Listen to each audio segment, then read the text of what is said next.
Hi, thanks for joining me on another episode of Why Not Go, the channel dedicated to rock and roll, especially punk and the Sex Pistols. I appreciate everyone liking the videos and subscribing and commenting.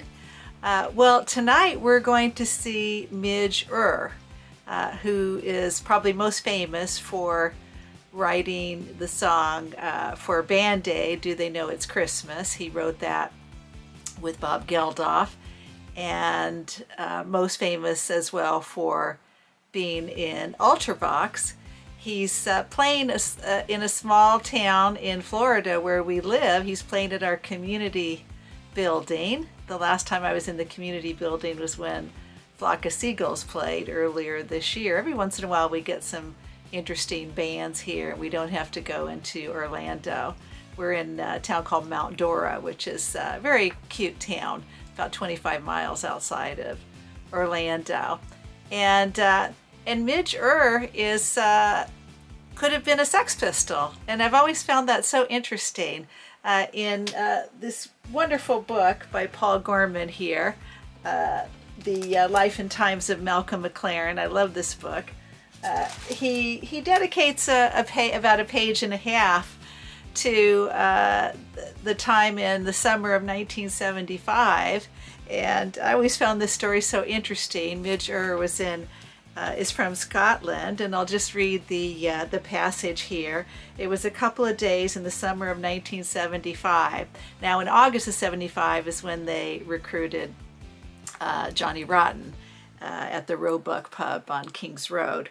And but earlier than that, I'm guessing maybe a month or two earlier than that, Malcolm and Bernie Rhodes, who became the Clash manager, they undertook a money-raising expedition through the north of England to Scotland to offload the stolen musical equipment accumulated by Steve Jones. It's so, oh, these stories are so funny. And they were outside in a music shop in Glasgow, and they encountered the young musician James. That's his real name. Midge is like a backwards pronunciation of James. They ran into James Midge Ure, and at the time he was a singer and guitar player in a band called Slick, and they were a 1950s style band, and they performed songs written by the writers for the Bay City Rollers. So I don't know if they were trying to be kind of a 50s style Bay City Rollers. And this is what Midge Ure said. I was approached by Bernie Rhodes, who said, "Would you speak to my mate around the corner?" In this beaten up cortina was the most effeminate man I've ever seen in my life. He's talking about Malcolm, with his curly hair and mohair jumper. Midge Ure told this to Steve Jones in 2018. I sat in the car with these two strangers, and Malcolm started telling me about Sex, the clothes shop that he made, and the New York Dolls. After about half an hour in, he told me about putting a band together, and he asked, "Would you be interested in joining?" I just love these stories. I thought, he hasn't even asked me about my music and what I do. That's what Midge Ure said. So I said, thanks, but no thanks. I never knew what role they wanted me to play. I'm guessing they wanted him to be a singer, probably singer and maybe guitar player, sort of, you know, helping Steve out with guitar. Because they did ask different singers before Leiden. They rehearsed, I think, a couple times with someone named David Harrison, who went to their first show at the St. Martin's College of Art. And Malcolm McLaren also asked Sylvain from the New York Dolls to join the Sex Pistols. Malcolm obviously managed the New York Dolls for a short period of time. And I don't know if he asked Sylvain to be the lead singer or just to be a second guitar player or lead guitar player. I'm guessing the same as with Midge Ure. I'm guessing he asked Sylvain to be the lead singer and also to play guitar. And then Midge Ure goes on to say, it seems that they had traveled up from London, stopping off at various cities, selling slightly hot equipment. they had in the back of the car. So they opened up the boot, and I turned down the chance of being in the Sex Pistols, but I bought a Fender amp head. So he bought some equipment, but he said thanks, no thanks to joining the Sex Pistols. So I always find that so interesting. I don't, no disrespect to Midge Ure, but I don't think they would have been the band that we love without this guy here. They would have been a completely different band. So it's a good thing, I think, that he turned Malcolm down. And later, I guess he had said he thought Malcolm had his priorities completely wrong. I don't know exactly what that means. So in the summer of 1975, Midge Ure turned down a chance to be in the Sex Pistols. And I always thought it was interesting that it seemed like the Sex Pistols were kind of part of his, or he was kind of in the Sex Pistols universe or orbit. I don't know how else to put it, because when Glenn Matlock ended up leaving the Sex Pistols, who did he ask to sing in the Rich Kids? Midge Ure.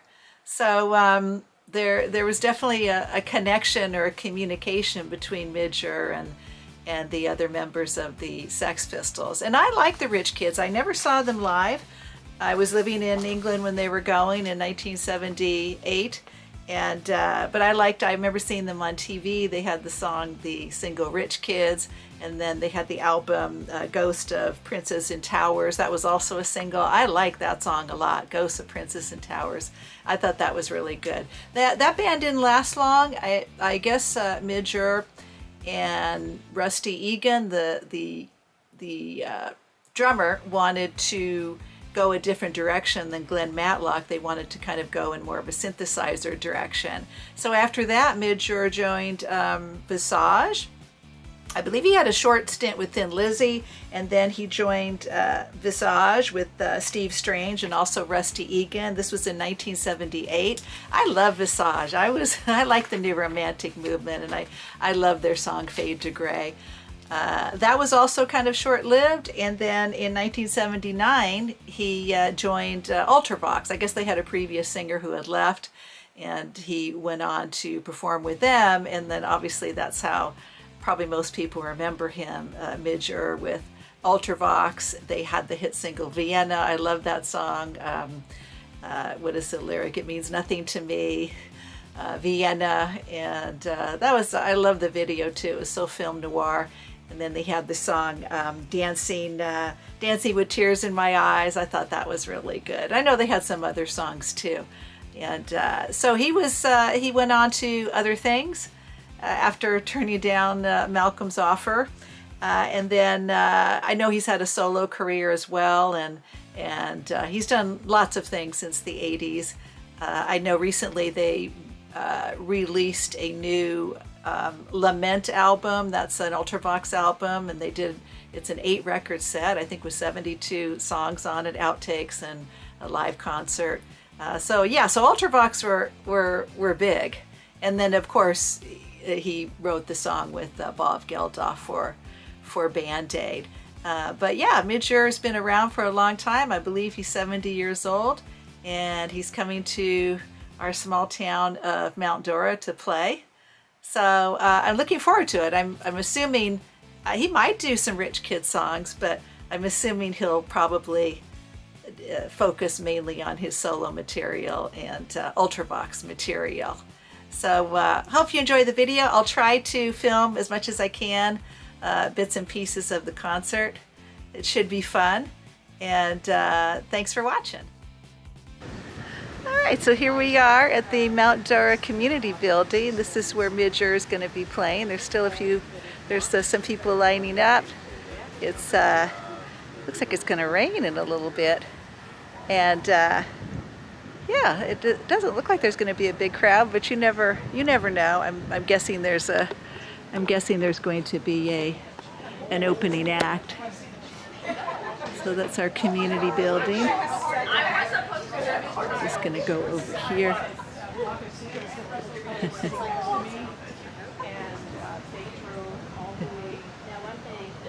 right, that's our tennis courts and pickleball in the middle of the town square. Another look at our community building. We had a flock of seagulls here a few months ago. And Yngwie Malmsteen is coming. Oh God, Yngwie Malmsteen is coming soon. You're gonna go to that one, aren't you, Joe? Oh God! If so, I'm just not into it. If so, I was into it, I'd love to. It's $35. Yeah. Oh yeah. Awesome. The tickets tonight are $37 with tax. So we thought, yeah, we'll come down and see Midge Ure. I've never seen him. I never saw Ultravox. I never saw the rich kids, and I like the rich kids. I never saw Visage either. I love Visage. Nothing against Malmsteen. So Midge Ure is doing a tour of some dates in Florida, and then in November he goes and he's back in Britain. He plays in Britain, and around the middle of November, that's our city hall. Isn't that pretty? Our town is sort of a tourist town, and in middle of November he plays the London Palladium, which is a very prestigious place to play. So that's where he is in November, and then he has a bunch of dates in England, like in Torquay and places like that. All right, we're at one of the main streets of our town. I'm having a couple stouts here. So yeah, it's a cute town. We're just hanging out before the show. That's the big kind of town square over there. And a lot of little like gift shops. I don't know, it's probably similar to maybe some English villages. It's a place a lot of people come to for like a weekend away, people that live in different parts of Florida. We're 25 miles away from Orlando, and I think about the same distance to Disney. We're kind of about an hour from Disney, although I never go. And about, I love this building here. Looks like New Orleans. And we're about an hour from Disney as well. So, yeah, it's a cute town. And who are you voting for, Joe? I will not be in November. Briefed, debriefed, or numbered. My life is my own. You won't be what? Stamped, briefed, debriefed. My life is my own. My name is my own, not a number, a free man. Who are you voting for in November? Who is everyone voting for? Who's number one? Well, here, that button says you're voting for number 6. You're voting for number 6. 6 of one, half a dozen of another. Who's number 2? Who's number 2? You're not a... Who's number 2? Let me get close to that. Who's number 1? Oh, you're not a number. You're a free man. I love that. Number 2 is watching you. He's seeing you.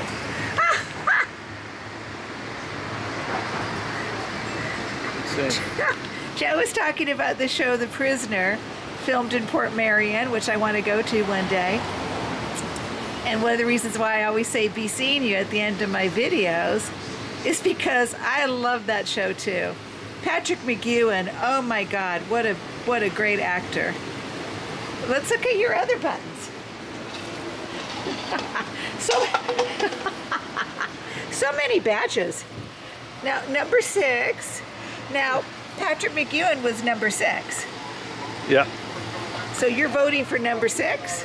6 of one, half a dozen of another. So we're here in the auditorium, and not that many people have bought tickets for Midge Ure because they have roped off all these seats here on the right and the same amount on the left, so they only sell the seats in the middle. So not that many people to see Midge Ure. When we were here to see Flock of Seagulls, there was the whole place was packed, so they didn't sell the tickets on the right or the left. But it's a nice community hall. I love it. It's a really nice space.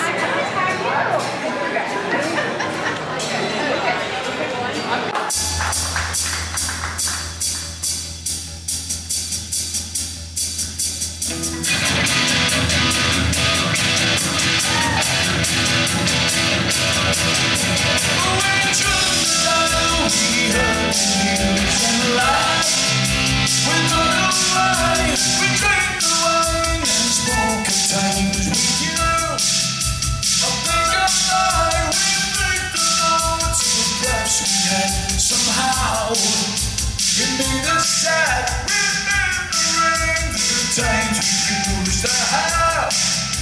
It made us cry. I remember death in the afternoon. The sun about heart and heavy sky.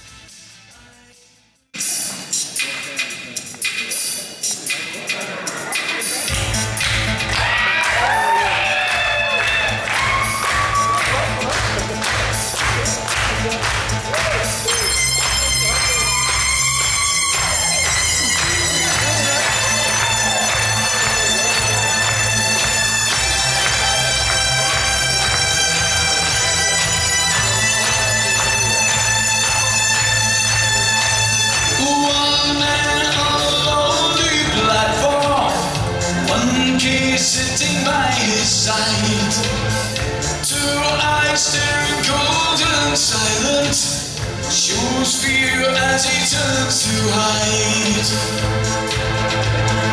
Oh, we fade to grey. Oh,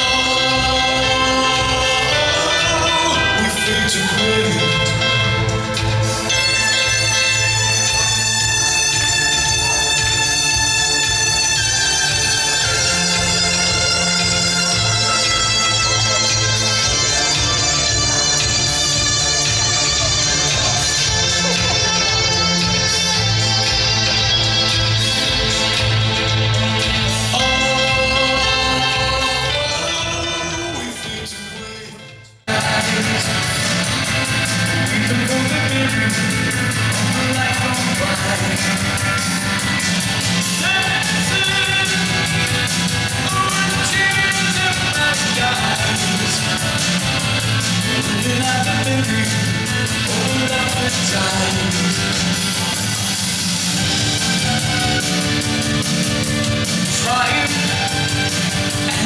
Driving home again.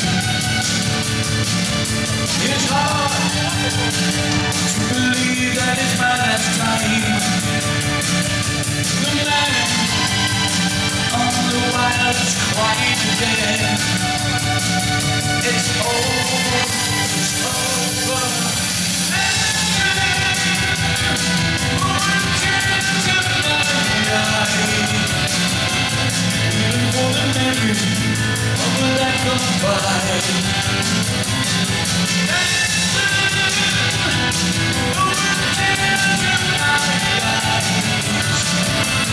Living as a baby for a life that died.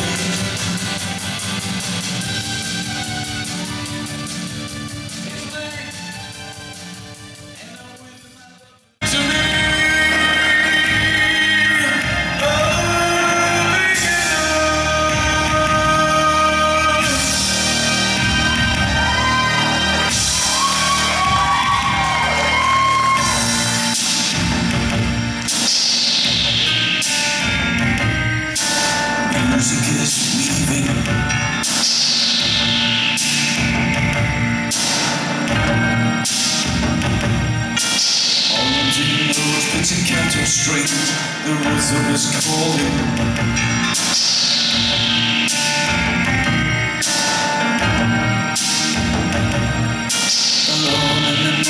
the daylight rings a cool empty silence.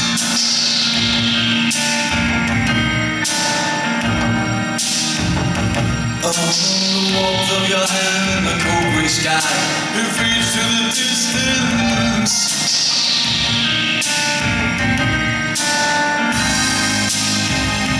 They just gone over you and die of being something to me. It's been something to me.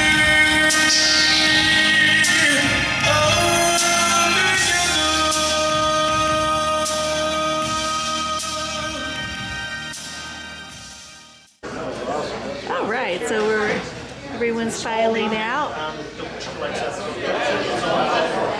So Joe, what did you think of the show? Man, it was great. Yeah. And he played and he sang. I could tell all the guitar, Yeah, all the singing. He actually did every song. That's what I noticed. yeah, It's great just great guitar to see somebody player. actually singing and playing every song. There's a lot of Yeah, gigs I've seen in the last few years. You don't see that. no, you don't. Peter Hook yeah. definitely did. Yeah, Peter Hook did. I thought. It's awesome. It's a great show. I thought 70 years old, he can sing. I thought he was great. He did the hits. He did Vienna. He did Dancing with Tears in My Eyes. He did. Gosh, I can't remember now. A lot of instrumentals. He did Visage, Fade to Gray. That was great. And I like that last song you did, Fragile. That was, I think it was called Fragile. My God, that was heavy. He's a great guitar player. So I thought he was great. I never saw Ultravox, but I didn't see the. He didn't do any. I would rich, see him. He didn't do any Rich Kid songs. But that's okay. He wouldn't focuses, pass up on that. and he didn't do. I'm kind of glad he didn't do. Do They Know It's Christmas? Because that's not. I don't know. He focused on Ultravox and I guess his solo stuff. So I thought it was great. So I mean, at the end of the day, he wasn't meant to be the singer in the Sex Pistols, was he? He was meant to be Yeah, he was doing that. Yeah, he was meant to be in Ultravox. Definitely. So, all right.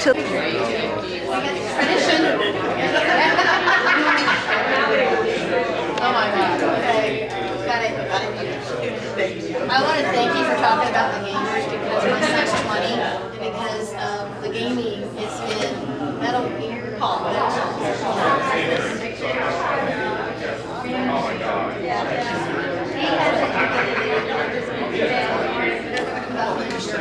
It's so about this morning. We're going to see Midge Ure. Yes? Please record the band song. So the world. That's why I'm recording a lot. All right, last but least, hi. Hi, how are you doing? Hi, I'm Maggie. This is Joe. Hi, Maggie. I would have Hi. brought Hi, records, nice to but meet you. I would have brought records, but I didn't think that we would get anything signed. The first time I saw you, I was living in England, and I saw you on TV. I love Ultravox, of course, but I love the Rich Kids. Oh, wow. That was a brilliant band. It was and, one of, and I was disappointed that it goes to Princess and Towers. I just love that song. I love the single, The Rich Kids, and I also love the story about Malcolm McLaren asking you to be in the Sex Pistols. It's I all love true. that. It's all In the true. summer of 1975. It's all Yeah, true. Yeah. It's weird because he didn't have the name the Sex Pistols, but he was putting the band together. Yeah. And he just stopped me because of how I looked, not necessarily. Because you had the look with Slick. It was it was Slick. I was with Slick, and the Yeah. first Slick single was about to come out. Oh. But he didn't know that. He didn't know He just that. stopped me because I'd short hair.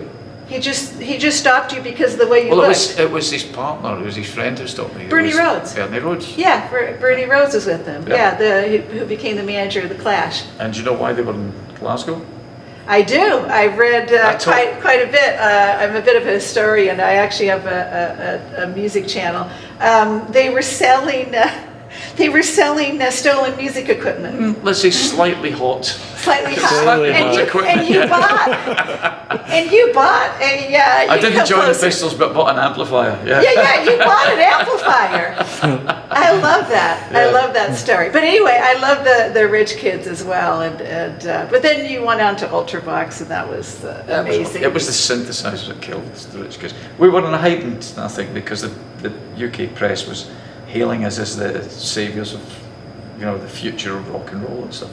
Yeah. And no matter there what was a lot of hype with the rich kids. We couldn't live up to the hype that they had generated, not what we hadn't generated. They had generated.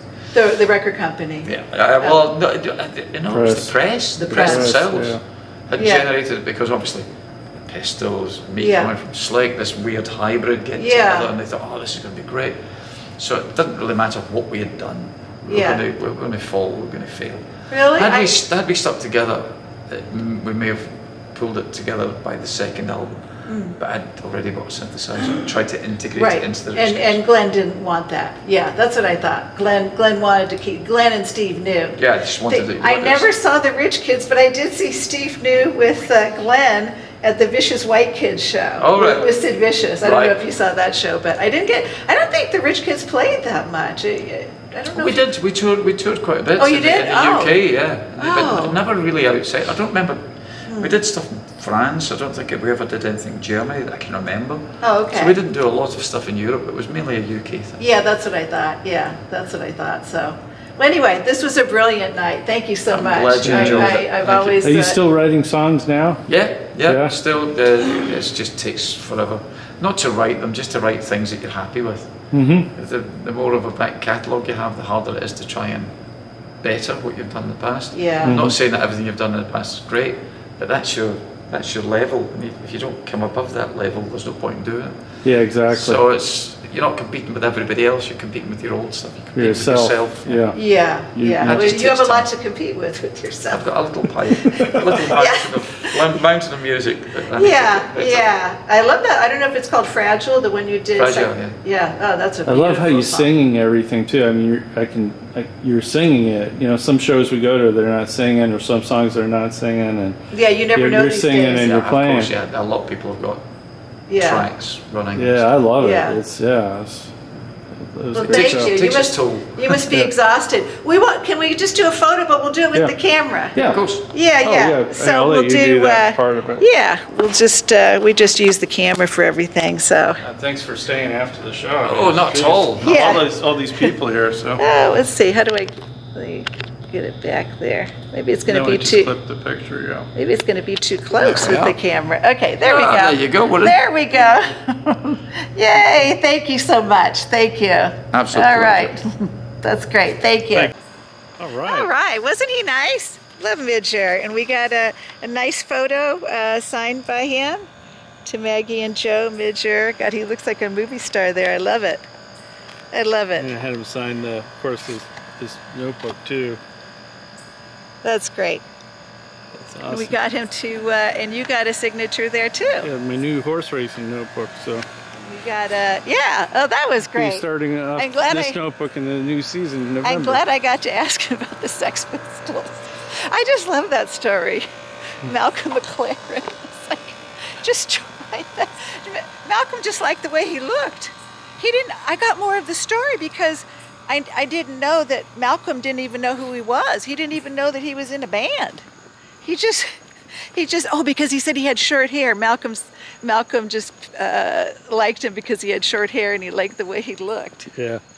You gotta love Malcolm. But wow, gosh, he picked a guy that was not only a great guitar player, but a great singer. But he wasn't meant to be in Johnny Rotten's position. he was meant to be to go on the road that he went on with Ultravox. So that's great. I had a great time. That was fun. Awesome. And just in our little. So great to meet him. What a great sport. He stayed for the crowd of people. Oh yeah, he was so nice. Such a nice guy. So sweet. Yeah, he's great. Yeah, I mean, how long did it take? The line took about an hour, maybe. Yeah, almost an hour. Yeah. So sweet. And you know the thing I liked about him? He didn't just sign stuff. He talked to people. Yeah, and he asked questions and stuff. Yeah, he was so. Hey, what a nice guy, Midge Ure. That was great. And a fantastic talent too. Yeah, fantastic talent. The writing. I want to get that song "Fragile." I don't know that song. And he's still writing songs. Yeah. We asked him. He's still working on them. Yeah. Writing new songs all the time. He said it's a little slower now, but. Yeah. That was great. All right. That's awesome. That was fun. All right. Until the next time, what are we going to do? We're going to be seeing you. Like Joe's buttons. Be seeing you. Ooh, it's dead down here. Until the, I know, it's so dead.